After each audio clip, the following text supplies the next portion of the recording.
UPSC ఆస్పిరెంట్స్కి సువర్ణ అవకాశం. ఎల్టెక్స్ క్లాసెస్లో కేవలం 3000 పర్ మంత్తో మీరు యూపీఎస్సీ ప్రిపరేషన్ని ప్రారంభించవచ్చు. సో 60,000 రూపీస్ ఫీజు మీరు కేవలం 3,000 పర్ మంత్ అంటే 20 ఇన్స్టాల్మెంట్స్లో పే చేసే గోల్డెన్ ఆపర్చునిటీ మీకు ఇక్కడ లభిస్తుంది. And this comes with life time validity. ఈ ఆఫర్ 15th ఫిబ్రవరి వరకు మాత్రమే ఉందనే విషయాన్ని మర్చిపోవద్దు. అంటే ఇవాళే last day. So make use of this. ఈ నెంబర్కి కాంటాక్ట్ చేసి మీరు వివరాలు పొందొచ్చు. ఇవాల్టి editorial of the day is this: a demand that could hamper gender equality. Gender ఈక్వాలిటీని దెబ్బతీసే, అబ్స్ట్రక్షన్ క్రియేట్ చేసే ఒక డిమాండ్. ఏంటి ఆ డిమాండ్, దానికి సంబంధించిన అంశాలు ఏంటి, ప్రోస్ అండ్ కాన్స్ ఏంటి అన్నీ కూడా ఆర్టికల్లో డిస్కస్ చేయడం జరిగింది. సో ఆర్టికల్ మనం చూస్తూ ఇంపార్టెంట్ పాయింట్స్ని హైలైట్ చేసుకుంటూ మనం ముందుకెళ్దాం.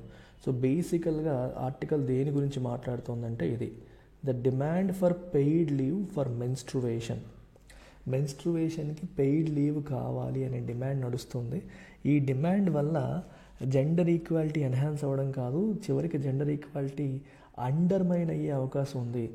మెన్స్ట్రువేషన్కి పెయిడ్ లీవ్ ఇవ్వడం వల్ల మంచి కంటే చెడు జరిగే అవకాశం ఎక్కువగా ఉంది అని ఆథర్ వాదిస్తున్నారు. సో ఈ వాదన ఏ రకంగా చేస్తున్నారు ఏంటి అనేది మనం ఒకసారి గమనిద్దాం. సో ఈ ఆర్టికల్ దేంతో స్టార్ట్ చేశారంటే శబరిమల టెంపుల్ ఇష్యూతో ఆర్టికల్ డిస్కషన్ అనేది స్టార్ట్ అయింది. శబరిమల టెంపుల్ ఇష్యూ ఏంటి, మనకి శబరిమల టెంపుల్లోకి మెన్స్ట్రువేటింగ్ ఉమెన్ని అలో చేయకూడదు.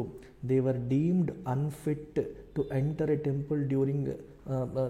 ఈ మెన్స్ట్రువేటింగ్ ఉమెన్ అంటే మెన్స్ట్రువేషన్ ఏజ్ వచ్చిన తర్వాత వీళ్ళు టెంపుల్లోకి అడుగు పెట్టడానికి అన్ఫిట్ అని చెప్పేసి ఉన్నదాన్ని అది సుప్రీంకోర్టుకి అప్రోచ్ అయితే రైట్ టు ఈక్వాలిటీని పోగొట్టినట్టే, డిస్క్రిమినేట్ చేస్తున్నట్టే, జెండర్ బేస్డ్ డిస్క్రిమినేషన్ చేస్తున్నట్లే అని చెప్పి సుప్రీంకోర్టుకి వెళ్తే సుప్రీంకోర్టు వచ్చేసి కరెక్టే, వాళ్ళు ఎవరైనా వెళ్ళొచ్చు, వాళ్ళని నిషేధించడం అనేది కరెక్ట్ కాదని చెప్పి సుప్రీంకోర్టు తేల్చింది.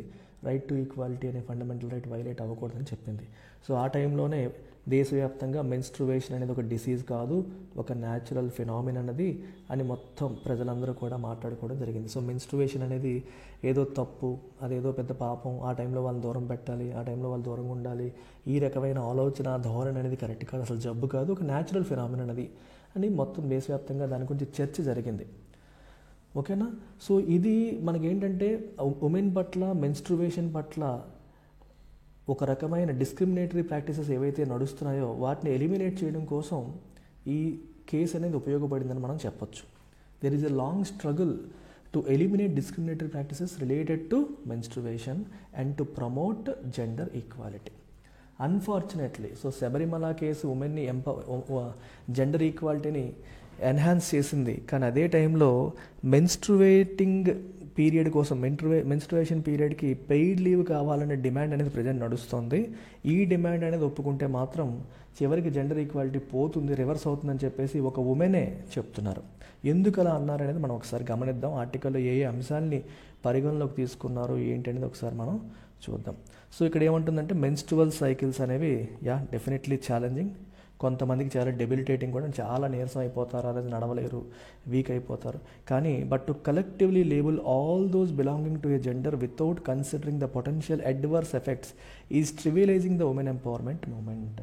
మొత్తం ఉమెన్ అందరినీ మీరు ఒకే బ్లాంకెట్లో పెట్టేసి మెన్స్ట్రువేటింగ్ టైంలో వాళ్ళకి అసలు ఫుల్ నీరసంగా ఉంటారు, వాళ్ళు ఏ పని చేయలేరు అని చెప్పి మీరు ఒక బ్లాంకెట్ స్టేట్మెంట్ ఇష్యూ చేసేసి ఇలా చేస్తే ఏమవుతుందంటే అది ఉమెన్ ఎంపవర్మెంట్ మూమెంట్ని వీకెన్ చేసేస్తుంది. అంటే ఉమెనే ఒప్పేసుకున్నట్టు. సో ఆ టైంలో వాళ్ళు వీక్గా ఉంటారు, ఆ 3-4 రోజులు వాళ్ళు పని చేయలేరు కాబట్టి లీవ్ అడుగుతున్నారు. అంటే ఉమెన్ మెన్తో పోలిస్తే ఆ టైంలో వీక్ అయిపోతారనే దాన్ని ఉమెనే ఒప్పుకున్నట్టు అవుతుంది. ఉమెన్ ఎంపవర్మెంట్ మూమెంట్ అనేది వీకెన్ అయిపోతుంది అనేది మేడం యొక్క వాదన. సో ఈ వాదనలోకి డీటెయిల్స్లోకి వెళ్ళే ముందు she spoke about certain statistics. చూడండి, on the global gender gap. Gender gap index ఎవరు రిలీజ్ చేస్తారు, మనకి వరల్డ్ ఎకనామిక్ ఫోరం వాళ్ళు global gender gap index report అనేది రిలీజ్ చేస్తూ ఉంటారు. ఈ 2021 రిపోర్ట్లో ఏముందంటే the global gender gap has widened instead of shrinking. Gender gap అనేది ష్రింక్ అవ్వాలి, ష్రింక్ అయ్యి ఇద్దరి మధ్య గ్యాప్ తగ్గి ఈక్వల్ అవ్వాలి. అన్ఫార్చునేట్లీ జెండర్ గ్యాప్ ప్రపంచవ్యాప్తంగా వైడెన్ అయ్యిందంట. ప్రజెంట్ ఇప్పుడున్న పరిస్థితుల్లో మనకి జెండర్ ఈక్వాలిటీ అచీవ్ చేయాలి అంటే మన ప్రపంచానికి 135.6 ఇయర్స్ పడుతుంది. అంటే అన్ని సంవత్సరాల పాటు పోరాటం చేస్తే కానీ మెన్ ఉమెన్కి ఈక్వల్ అయ్యే పరిస్థితులు లేవు అని ఆ రిపోర్ట్ అనేది మనకి చెప్తుంది.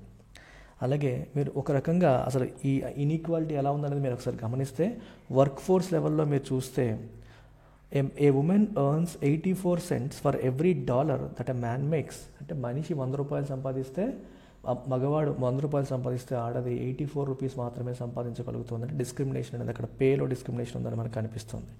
అలాగే ఉమెన్ యొక్క పార్టిసిపేషన్, లేబర్ ఫోర్స్లో ఉమెన్ పార్టిసిపేషన్ కూడా మెన్తో పోలిస్తే చాలా తక్కువ. అంటే చాలామంది ఉమెన్ పార్టిసిపేషన్ అంటే ఎంతమంది పని చేసే వయసులో ఉన్నవాళ్ళు ఎంతమంది జాబ్ చేయడానికి సిద్ధంగా ఉన్నారు, అది participation rate. People who are willing to work or working by total population. అంటే ఆ ఏజ్లో వర్కింగ్ ఏజ్ పాపులేషన్ డినామినేటర్లో వేసి వర్క్ చేస్తున్న వాళ్ళు, వర్క్ చేయడానికి సిద్ధంగా ఉన్న వాళ్ళ నెంబర్ న్యూమరేటర్లో వేస్తే వచ్చేదే పార్టిసిపేషన్ రేట్. ఆ పార్టిసిపేషన్ రేట్ మెన్ కంటే ఉమెన్ది చాలా తక్కువ ఉంటుంది. And even fewer women hold leadership positions. So leadership పొజిషన్స్లో ఇంకా తక్కువ మంది ఉన్నారు. సో ఓవరాల్గా వర్క్ చేసే వాళ్ళు తక్కువ ఉన్నారు, మరియు లీడర్షిప్ పొజిషన్స్లో ఉన్న వాళ్ళు ఇంకా తక్కువ ఉన్నారని మనకి ఇక్కడ కనిపిస్తుంది. If one adds mandatory paid leave for periods to this, it would end up further dissuading companies from hiring women. ఇక్కడ మెయిన్ పాయింట్కి వచ్చింది. ఆల్రెడీ వర్క్ చేస్తున్న ఉమెన్ తక్కువ ఉన్నారు, లీడర్షిప్ పొజిషన్స్లో ఉన్న వాళ్ళు ఇంకా తక్కువ ఉన్నారు. ఇప్పుడు మీరు మ్యాండేటరీ పెయిడ్ లీవ్స్ అనేది మీరు రూల్ తీసుకొస్తే కంపెనీస్ ఏం చేస్తాయంటే, ఉమెన్ని మనం తీసుకుంటే ప్రతీ నెల వాళ్ళకి ఒక 3 రోజులు లీవ్ ఇవ్వాల్సి ఉంటుంది. అదే మగాడిని తీసుకుంటే వాడికి సండేస్ సాటర్డేస్ పోగా లెట్సే ఒక 20 days పనిచేస్తున్నాడంటే, ఒక ఉమెన్ని తీసుకుంటే 17 days పనిచేస్తుంది. ఈ పరిస్థితి మనకి ప్రతి నెల ఒక 3 రోజులు 2 రోజులు ఈ మెన్స్ట్రుయేటింగ్ లీవ్స్ ఇవ్వడం వల్ల మనకి ప్రొడక్టివిటీ తగ్గిపోతుంది, మనకి ఇబ్బందులు వస్తాయని చెప్పి కంపెనీ వాళ్ళు భావించి వాళ్ళని హైర్ చేయడమే మానేసే అవకాశం ఉంది. ఇట్ మైట్, చూడండి ఇక్కడ రాశారు, ఇట్ వుడ్ ఎండ్ అప్ డిస్వేడ్ అంటే డిస్కరేజ్ చేయడం. వాళ్ళు డిస్కరేజ్ అయిపోయే అవకాశం ఉంటుంది, ఉమెన్ని రిక్రూట్ చేయకుండా డిస్కరేజ్ అయిపోయే అవకాశం అనేది ఉంటుంది అనేది తను చెప్తున్న point. It's a fair and valid point. తర్వాత మీరు గమనిస్తే, if the government ratifies special status for menstruating women, it validates the social stigma around menstruation. ఇప్పుడు చూడండి, మెన్స్ట్రువేటింగ్ ఉమెన్ స్పెషల్ కేటగిరీ లాగా మీరు వాళ్ళని ట్రీట్ చేసి దానికి ఒక చట్టాన్ని గట్రా తీసుకొచ్చేస్తే ఆల్రెడీ మెన్స్ట్రువేషన్ విషయంలో సోషల్ టబూస్ ఉన్నాయి. అంటే కొన్ని మూఢ నమ్మకాలు, గుడ్డి నమ్మకాలు, స్టిగ్మా ఉంది. స్టిగ్మా అంటే గుడ్డి నమ్మకాలు ఉన్నాయి. ఆ టైంలో వీళ్ళు వీక్గా ఉంటారు, ఆ టైంలో వీళ్ళని కలవనీయకూడదు, వాళ్ళని దూరంగా ఉంచాలి. ఇప్పుడు కంపెనీ కూడా ఆ టైంలో హాలిడే ఇస్తుందంటే, చూసారా కంపెనీ గవర్నమెంట్ కూడా లీవ్ పెట్టింది, రూల్ తీసుకొచ్చింది, ఆ టైంలో వాళ్ళు వర్క్ కూడా చేయకూడదు, దూరంగా ఉండాలి.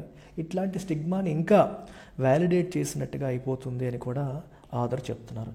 It would exacerbate period shaming in a country where large swathes of people both women and men consider menstruation to be impure. చాలామంది మగవాళ్ళు, ఆడవాళ్ళు కూడా మెన్స్ట్రువేషన్ ఇంప్యూర్ అని భావించే వాళ్ళు ఉన్నారు ఈ దేశంలో.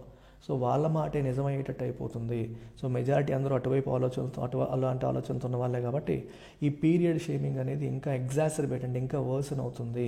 పీరియడ్స్లో ఉన్న వాళ్ళని దూరంగా పెట్టడం అనే ఈ కాన్సెప్ట్ అనేది ఎగ్జాసర్బేట్ ఇంకా వర్సన్ అయ్యే అవకాశం అనేది ఉంది. అలాగే the most recent national family health survey report has highlighted how approximately 50% of women between the ages of 15 to 24 in India continue to rely on the use of clothes for menstrual protection. National family health సర్వేలో మనకి ఏం తెలుస్తుందంటే 15 to 24 years age గ్రూప్లో ఉన్న women ఇప్పటికీ కూడా menstrual protection కోసం clothes వాడుతున్నారు. అంటే గుడ్డ మొక్కలు, అంటే వాళ్ళు సరైన నాప్కిన్స్ కూడా వాడే పరిస్థితులు లేవు, క్లోత్స్ పైనే వాళ్ళు ఆధారపడుతున్నారు. ఎక్స్పర్ట్స్ ఏం చెప్తున్నారు, ఈ reusing cloth can increase the risk of contracting multiple infections. క్లోత్స్ని మళ్ళీ తడిపేసుకొని వాడడం వల్ల ఎక్కువ ఇన్ఫెక్షన్స్ కాంట్రాక్ట్ అయ్యే అవకాశం ఉంది. Attributing this practice to A combination of insufficient awareness and societal taboo around menstruation. So ఈ ప్రాక్టీస్ ఎందుకు ఇంకా కొనసాగుతోందంటే, ఒకటి ప్రధానంగా ఇన్సఫిషియంట్ అవేర్నెస్, మెన్స్ట్రువేషన్ విషయంలో సరైన అవేర్నెస్ అనేది లేకపోవడం. రెండోది సొసైటల్ టబూ అరౌండ్ మెన్స్ట్రువేషన్. అంటే మెన్స్ట్రువేషన్ అంటే దూరంగా ఉండాలి అనే ఒక, వాళ్ళు దూరం పెట్టాలి, దూరంగా ఉండాలనే ఆలోచన, భావజాలం కూడా ఇంకా నడుస్తుంది. కాబట్టే ఈ ప్రాక్టీస్ ఇంకా కొనసాగుతుంది. అంటే బయటికి వెళ్ళి ఈ నాప్కిన్స్ కొనుక్కుంటే నలుగురికి తెలుస్తుంది కదా వీళ్ళు మెన్స్ట్రువేషన్ కోసం కొంటున్నారని. సో దాని పట్ల ఉన్న నెగిటివ్ యాటిట్యూడ్ అనేది ఇంకా ఉంది కాబట్టే ఇవి ఇలా జరుగుతున్నాయి అనేది ఆర్టికల్లో చెప్తున్నారు. Girls are often compelled to leave school or face social exclusion during their menstrual cycles. ఇది మనకి ఎప్పటికీ పల్లెటూరులో జరుగుతుంది. పల్లెటూరులో గర్ల్స్ స్కూల్ విడిచిపెట్టి వెళ్ళాల్సిన పరిస్థితి, కంపల్డ్ అంటే forced. And face social exclusion, menstrual సైకిల్లో అంటే నలుగురితో కలవరు, దూరంగా ఉంచుతారు. ఇలాంటిది వాళ్ళు ఇప్పుడు ఫేస్ చేస్తున్నారు. అయితే ఇదంతా నడుస్తున్న story. Arguments in favour of paid leave for menstruation will claim that granting special status to menstruation would aim to create subjective awareness. So వీళ్ళు ఏమంటున్నారంటే మెన్స్ట్రువేషన్ టైంలో లీవ్ ఇవ్వడం వల్ల దాని గురించి నలుగురిలో అవేర్నెస్ అనేది బిల్డ్ అవుతుంది, జనాల ఆలోచన ధోరణి అనేది చేంజ్ అవుతుంది అనేది వాళ్ళ వాదన. కానీ this would only magnify it. కానీ తినేమంటుందంటే అది ఇష్యూని ఇంకా మ్యాగ్నిఫై చేస్తుంది. అంటే మెన్స్ట్రువేషన్ టైంలో వీళ్ళు వీక్గా ఉంటారు అనే పాయింట్ ఇంకా స్ట్రెంథెన్ చేస్తుంది, వాళ్ళు దూరం పెట్టాలి అనే ఆలోచన ఇంకా బలం చేకూర్చే పరిస్థితి దానివల్ల వచ్చే అవకాశం అనేది ఉందన్నమాట. That is what the author is saying. But it could turn out to be another well meaning step, but one that ends up widening the gender gap inadvertently. అది మంచి స్టెప్పే, ఎందుకంటే ఆ టైంలో ఉమెన్ రిక్వైర్ సపోర్ట్. డెఫినెట్గా కొంచెం వాళ్ళు pain face చేసే time అది, వాళ్ళకి ఖచ్చితంగా ఆ టైంలో సపోర్ట్ అవసరమే. అన్ఫార్చునేట్లీ తెలియకుండా, ఇన్అడ్వర్టెంట్లీ అంటే ఉద్దేశపూర్వకం కాదు, అంటే ఒక ఉద్దేశం కోసం నువ్వు తీసుకొస్తున్నావు, కానీ అది తెలియకుండానే ఇంకొక దానికి దారితీస్తుంది. ఎలాగా? జెండర్ గ్యాప్ని పెంచేస్తుంది, జెండర్ గ్యాప్ని వైడెన్ చేయడానికి అది ఇన్అడ్వర్టెంట్లీ దారి తీసే అవకాశం అనేది ఉంది. అంటే ఉద్దేశపూర్వకంగా కాదు, ఇన్అడ్వర్టెంట్లీ. అర్థమైందా? అనుకోకుండా అన్న మీనింగ్ అనమాట. యాక్సిడెంటల్లీ, వితౌట్ ఇంటెన్షన్ అని మీనింగ్. అలాగే ఆథర్ జపాన్ కేసుని కూడా ఇక్కడ ప్రస్తావించారు. ఏంటది? There are countries such as Japan that provide leave for painful menstruation but it is mostly unpaid and unused. జపాన్లో ఆల్రెడీ ఈ పెయిన్ఫుల్ మెన్స్ట్రువేషన్కి లీవ్ అనేది ఉంది, కానీ అది అన్పెయిడ్, అన్యూజ్డ్. దాన్ని ఎవరు యూజ్ చేయట్లేదు కూడా వాళ్ళు. ఉమెన్ ఏమంటున్నారంటే చూడండి, women claim that they are reluctant to avail this leave. ఈ లీవ్ వాడడానికి వాళ్ళు ఇష్టపడట్లేదు. And broadcast that they are on their period. ఈ లీవ్ వాడారంటే అర్థం ఏంటి? ఆ పీరియడ్స్లో ఉన్నారని నలుగురికి చెప్పినట్టు. And for the fear of sexual harassment చేసే అవకాశం కూడా ఉంది. కాబట్టి ఉమెన్ ఈ లీవ్ని యూజ్ చేసుకోవడానికి కూడా వాళ్ళు సిద్ధంగా ఉన్నప్పటికీ కూడా యూజ్ చేసుకోవట్లేదు. This is the situation today even though this policy was introduced in Japan more than 7 decades ago. జపాన్లో మెన్స్ట్రువేషన్ లీవ్ అనేది 70 సంవత్సరాల క్రితం తీసుకొచ్చారు, కానీ ఇన్ని సంవత్సరాల తర్వాత కూడా జపనీస్ ఉమెన్ ఆ లీవ్ని యూజ్ చేసుకోవట్లేదు. డేటా మనకి ఏం చెప్తుందంటే a mere 0.9% of women in the work force avail menstrual leave days in Japan. అంటే 100 మందిలో 0.9% మాత్రమే దీన్ని యూజ్ చేస్తున్నారు అనేది ఇక్కడ మనకి డేటా చెప్తున్న విషయం. As per World Economic Forum's ranking in 2019, Japan ranked 121 out of 153 in terms of gender equality. It has slipped to 125th position in 2023. World economic forum వాళ్ళ ర్యాంకింగ్ ప్రకారం తీసుకుంటే జపాన్ 2023లో 125వ పొజిషన్లో ఉంది. దేంట్లో? జెండర్ ఈక్వాలిటీలో. జపాన్ అనేది ఒక డెవలప్డ్ కంట్రీ, ఒక menstruation leave పాలసీని కూడా తీసుకొచ్చింది. ఎప్పుడు? 70 సంవత్సరాల క్రితమే. మరి 70 సంవత్సరాల క్రితం ఇలాంటి పాలసీ తీసుకొచ్చిన ఇప్పటికీ ఉమెన్కి మెన్కి మధ్యలో అక్కడ ఈక్వాలిటీ పెరిగిందా? గ్యాప్ అనేది తరిగిందా అంటే ఇంకా తగ్గలేదు. ఇంకా ఇంకా ఇంకా జపాన్ కింద పడిపోయింది, తగ్గిపోయింది. It is interesting to note that though young women in Japan have higher education levels than men, చూసారా విచిత్రం చూడండి, జపాన్లో యంగ్ ఉమెన్ మెన్ కంటే హైయర్ ఎడ్యుకేషన్ లెవెల్స్ ఉన్నాయి వాళ్ళకి, అయినప్పటికీ దట్ డిస్పారిటీస్ క్రీపెండ్. డిస్పారిటీస్ అంటే ఇన్ఈక్వాలిటీస్ అనేవి వస్తున్నాయి. ఎక్కడ ఇన్ఈక్వాలిటీస్ వస్తున్నాయంటే మనకి it is in the work ఫోర్స్లో డిస్పారిటీస్ అనేవి వస్తున్నాయి అన్నమాట. అంటే ఇన్ఈక్వాలిటీస్ వస్తున్నాయి. Women in Japan are less likely to be employed and are often paid less. అంటే మెన్తో పాటు ఈక్వల్ స్కిల్స్ ఉన్నప్పటికీ కూడా, అవే తెలివితేటలు ఉన్నప్పటికీ కూడా వాళ్ళని ఎంప్లాయ్ చేసుకునే అవకాశాలు తక్కువ ఉన్నాయి. అండ్ మెన్తో కంపేర్ చేస్తే వాళ్ళకి పేమెంట్స్ కూడా తక్కువ ఉన్నాయి. They are being paid less. మెన్తో ఈక్వల్గా వాళ్ళకి ఈక్వల్ క్రెడెన్షియల్స్ ఉన్నప్పటికీ, ఈక్వల్ స్కిల్స్ ఉన్నప్పటికీ ఈక్వల్ పేమెంట్స్ అనేవి జరగట్లేదు. Let us assume that we have in place paid leave for periods. ఒకవేళ మనం పీరియడ్స్కి పెయిడ్ లీవ్స్ అనేది పెట్టామనుకోండి, నౌ కమ్స్ ద ఇంప్లిమెంటేషన్ ఎలా చేస్తారు? Who is to say when such leaves would be taken rightfully and when they would be misused? Women నిజంగానే మెన్స్ట్రువేషన్లో ఉందా, periods పైన ఉందా, లేకపోతే ఆ పేరుని వాడేసుకుంటుందా, పర్సనల్ యూజ్ కోసం పీరియడ్ లీవ్ని వాడేస్తుంది అనే దాన్ని మీరు ఎలా కంట్రోల్ చేస్తారు? How will you verify? మీరు వెరిఫై చేయలేరు కదా. Further, who is to say which enforcement methods would be acceptable? ఏ రకంగా మీరు ఎన్ఫోర్స్ చేస్తారు, ఏ రకంగా చెక్ చేస్తారు, ఏది యాక్సెప్టబుల్ అని మీరు ఎలా చెప్తారు? ఇప్పుడు మీరు చూడండి ఒకసారి, 2020లో 66 మంది అమ్మాయిల్ని ఒక ఇన్స్టిట్యూట్లో were force to strip to check who was menstruating. నిజంగా ఎవరు మెన్స్ట్రువేట్ చేస్తున్నారు, ఎవరు మెన్స్ట్రువేషన్ ఉన్నారని చెక్ చేయడానికి బట్టలు ఎప్పమని చెప్పారంట. అలాగే 2017లో ముజఫర్నగర్లో కూడా 70 మంది అమ్మాయిలు రెసిడెన్షియల్ స్కూల్లో వాళ్ళని కూడా అండ్రెస్ చేసి మెన్స్ట్రువేషన్లో ఉన్నారా లేదని చెక్ చేశారంట. సో మరి వర్క్ చేసే ఉమెన్కి మీరు ఎలా చెక్ చేస్తారు, ఎలా ఇంప్లిమెంట్ చేస్తారు? వాళ్ళు పీరియడ్స్లో లేకపోయినా సరే పీరియడ్స్లో ఉన్నామని చెప్పేసి లీవ్ పెడితే దాన్ని మీరు ఎలా ఆపగలుగుతారు? మిస్యూజ్ చేసే దాన్ని ఎలా మీరు ఆపుతారనేది కూడా ఇక్కడ క్వశ్చన్ చేస్తున్నారు. So finally a fight that continues. In the recent past women have fought to be on the front line in a war. So women ఎప్పుడు కూడా మెన్తో వెనకబడాలనుకోవట్లేదు. మేము వీక్గా ఉన్నాము, మేము అబలము, మాకు హెల్ప్ చేయండి అని ఉమెన్ అడగట్లేదు. ఈవెన్ యుద్ధ భూమిలో కూడా, వార్లో కూడా మెన్తో ఈక్వల్గా మేము ఫైట్ చేస్తాం, మేము కూడా ఆర్మీలో వస్తామని చెప్పి వాళ్ళు ఫైట్ చేస్తున్నారు, అడుగుతున్నారు. Supreme court of India even urged the government to enable equal evaluation of women and to have them undergo the same standards of testing as men. మెన్ని ఎలాగైతే మీరు ఆర్మీలో టెస్ట్ చేస్తారో ఉమెన్ని కూడా అలాగే టెస్ట్ చేయండి. ఇంట్రెస్ట్ ఉన్న వాళ్ళని మీరు ఎందుకు వద్దు అంటున్నారు? Allow them to participate, same టెస్ట్లు పెట్టండి. వాళ్ళకి వాళ్ళు నెగ్గారు అనుకోండి, వస్తారు కదా. వాళ్ళకి వాళ్ళు నెగ్గితే ఆ టెస్ట్లు క్రాస్ చేస్తేనే కదా మీరు తీసుకోండి అని చెప్పినప్పటికీ కూడా గవర్నమెంట్ మాత్రం women are not suitable for combat roles అని చెప్పేసి, గ్రౌండ్ కాంబాట్ రోల్కి అది సూటబుల్ కాదని చెప్పేసింది. ఇది పరిస్థితి. Women in corporate organizations are fighting for pay that is equivalent to that drawn by their male counterparts. Corporate కంపెనీస్లో మేల్కి ఎలా అయితే ఇస్తున్నారో మాకు అలాగే పే కావాలని ఎప్పటికీ ఉమెన్ ఫైట్ చేయాలి. వాళ్ళకంటే మేము ఎక్కువ కంట్రిబ్యూట్ చేస్తున్నాం, వాళ్ళకంటే ఎక్కువ మేము వర్క్ చేస్తున్నాం, ఎందుకు మీకు ఈక్వల్ ఇవ్వరని చెప్పి ఫైట్ చేస్తున్నారు. So this is what the other is finally saying. అంటే ఈ మెన్స్ట్రువేషన్ కోసం స్పెషల్ లీవ్ ఇవ్వడం వల్ల మంచి కంటే చెడు ఎక్కువ జరుగుతుంది. అది నలుగురికి బ్రాడ్కాస్ట్ చేసినట్టు, వాళ్ళు ఆ టైంలో వీక్ అని చెప్పినట్టు ఆ టైంలో లీవ్ ఇస్తున్నారు కాబట్టి ఈ సోషల్ టబు లేదా సోషల్ స్టిగ్మాని ఇంకా రీఇన్ఫోర్స్ చేసినట్టు అవుతుంది. ప్లస్ ఇంప్లిమెంటేషన్ ఇష్యూస్ కూడా ఉన్నాయి. జపాన్ లాంటి కంట్రీలో ఆల్రెడీ అది ఇంప్లిమెంట్ చేసినప్పటికీ అక్కడ ఎటువంటి మార్పు రాలేదు. ఇన్ఫ్యాక్ట్ అక్కడ ఉమెన్ అది వాడడం కూడా మానేశారు. ప్లస్ ఇలాంటి ఉంటే వీళ్ళకి 3 రోజులు 2 రోజులు ప్రతి నెల లీవ్ ఇవ్వాల్సి వస్తుందని చెప్పి వాళ్ళని రిక్రూట్ చేసుకునే అవకాశాలు కూడా తగ్గిపోవచ్చు. ఓకేనా? ఇలాంటి రకరకాల ఆస్పెక్ట్స్ని ఈ ఆర్టికల్లో డిస్కస్ చేశారు. ఇవన్నీ కూడా యూపీఎస్సీ మెయిన్స్ పాయింట్ ఆఫ్ వ్యూలో ఉపయోగపడే అంశాలే.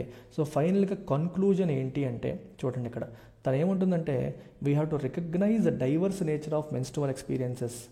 ఇక్కడ ఏముంటుందంటే ఎస్, ఉమెన్ ఆ టైంలో పీరియడ్ పెయిన్ని అనుభవిస్తారు, సిమ్టమ్స్ కూడా నాకు తెలుసు, ఐఎమ్ ఎంపథెటిక్, నేను ఉమెన్ కాబట్టి నాకు తెలుసు. కానీ అది బ్లాంకెట్ బయోలాజికల్ డిసడ్వాంటేజ్గా దాన్ని టర్మ్ చేయడాన్ని మాత్రం నేను వ్యతిరేకిస్తున్నానని చెప్పేసి తను అంటుంది. కంప్లీట్గా ఉమెన్కి సెట్గా, ఉమెన్ బయోలాజికల్లీ వీక్ అనే ఒక బ్లాంకెట్ స్టేట్మెంట్ ఇవ్వడానికి నేను వ్యతిరేకం అని చెప్పేసి తను అంటుంది. అండ్ తను ఏముంటుందంటే మెన్స్ట్రువల్ ఎక్స్పీరియన్సెస్ అన్నీ కూడా ఒకేలా ఉండవు. అంటే కొంతమందికి అసలు అది పెయినే కాదు, కొంతమందికి అది పెద్దగా ఇబ్బంది పెట్టదు. మెన్స్ట్రుయేషన్ టైంలో కూడా నార్మల్గా ఫిట్గానే ఇబ్బంది లేకుండా, కొంతమంది విపరీతమైన పెయిన్ ఎక్స్పీరియన్స్ చేస్తారు. That is what she is saying. We have to recognise the diverse nature of the menstrual experience. అందరికీ ఒకేలా ఉండదు. So tailoring support and being accommodative అనే case by case basis promotes inclusivity. తను ఏముంటుందంటే నిజంగా ఆ problem ఉన్న వాళ్ళకి మనం సాల్వ్ చేద్దాం, హెల్ప్ చేయండి, ఆ సెన్సిటివిటీ మెయింటైన్ చేయండి. లేని వాళ్ళు ఎప్పట్లాగే పనిచేసుకుంటారు. అంతేగాని ఒక బ్లాంకెట్ స్టేట్మెంట్ ఇష్యూ చేసి బ్లాంకెట్ లా తీసుకురావడం, పాలసీ తీసుకురావడం అనేది ఈ జెండర్ ఇన్ఈక్వాలిటీస్ని ఇంకా పెర్పెచ్యుయేట్ చేస్తుంది. అది మంచిది కాదు అని తన ఉద్దేశం. By also addressing the individual needs of those navigating, అదే ఆ పాయింట్. సో ఆ పీరియడ్స్లో డిఫికల్ట్ ఇష్యూస్లో ఉన్న వాళ్ళకి మీరు హెల్ప్ చేయండి, కానీ ఓవరాల్గా అది ఉమెన్కి ఒక బయోలాజికల్ డిసడ్వాంటేజ్ అన్నట్టుగా తేల్చేసి ఇలాంటి పాలసీ తీసుకురావడం వల్ల మంచి కంటే చెడు ఎక్కువ జరుగుతుంది అని ఆదర్ యొక్క ఉద్దేశం. సో ఇక్కడ ఈ సమయంలో I would like to talk about one thing from PSIR. Political సైన్స్లో we talk about this man called Plato.